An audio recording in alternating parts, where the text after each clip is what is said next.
Thank you very much for having me.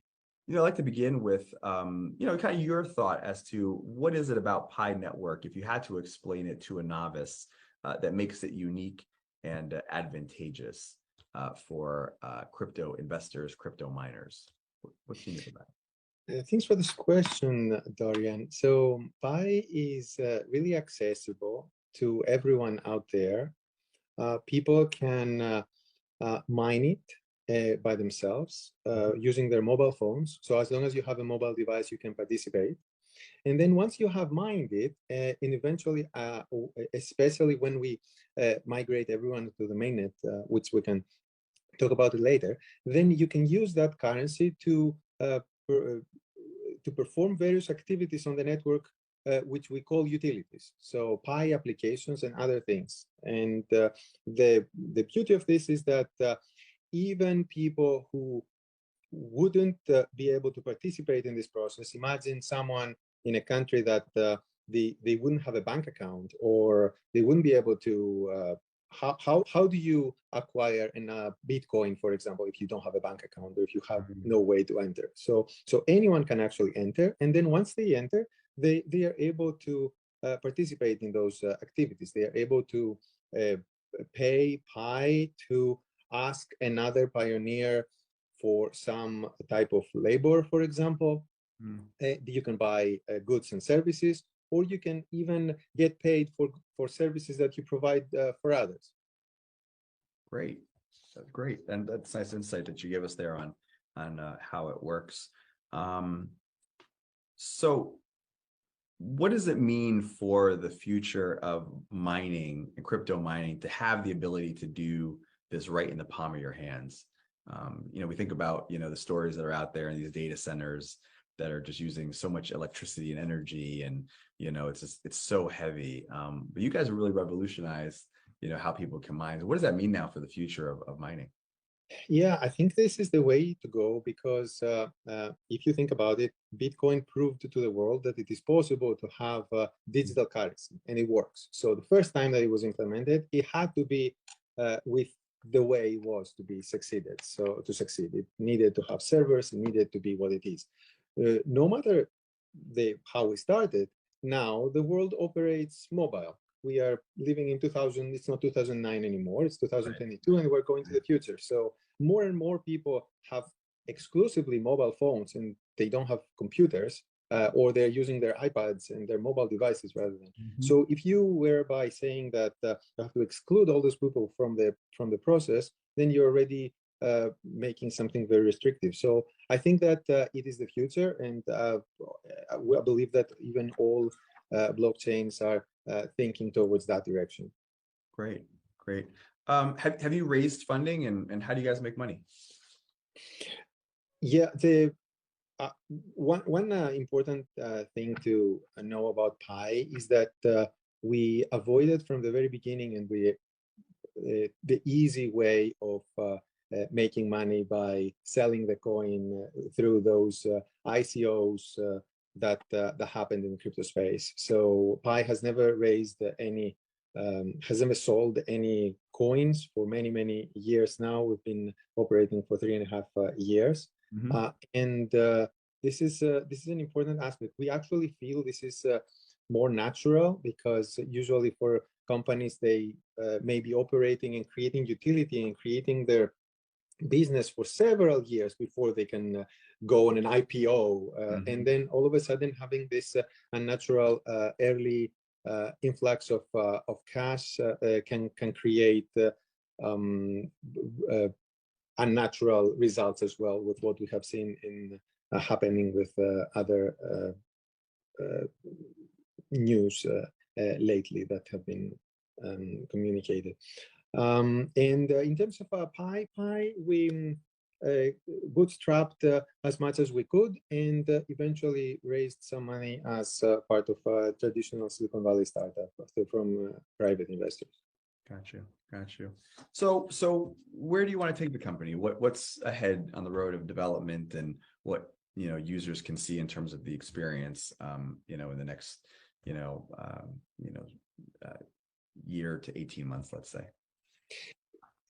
Well, the goal is to have a very useful, widely accessible cryptocurrency that can allow a lot of people to be able to take advantage of the new utilities of blockchain. And by that, I mean there is a lot of innovation that happens with smart money. So once money can have, some people call it smart contracts. There's multiple ways to think about it, but it's the first time in the world where you can have things like micro escrows or micro payments or other things that essentially creating a new era of possibilities in the world. So Pi is combining those facilities along with a large network of people participating to create something useful for the world.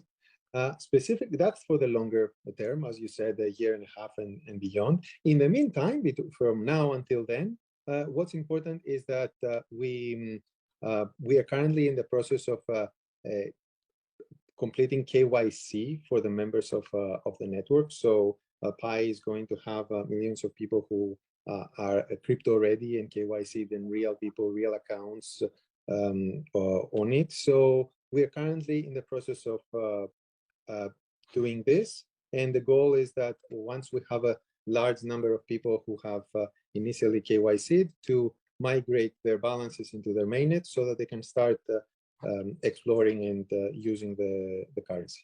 Gotcha. Final question. We've just seen really an implosion in the cryptocurrency market, as we've seen in the regular, equity markets. Are you concerned about what you're seeing just broadly in the crypto space? And actually, is it good? Is it clearing out kind of the bad apples in the industry that and then allowing it to kind of move forward in a better place? What are your thoughts on that?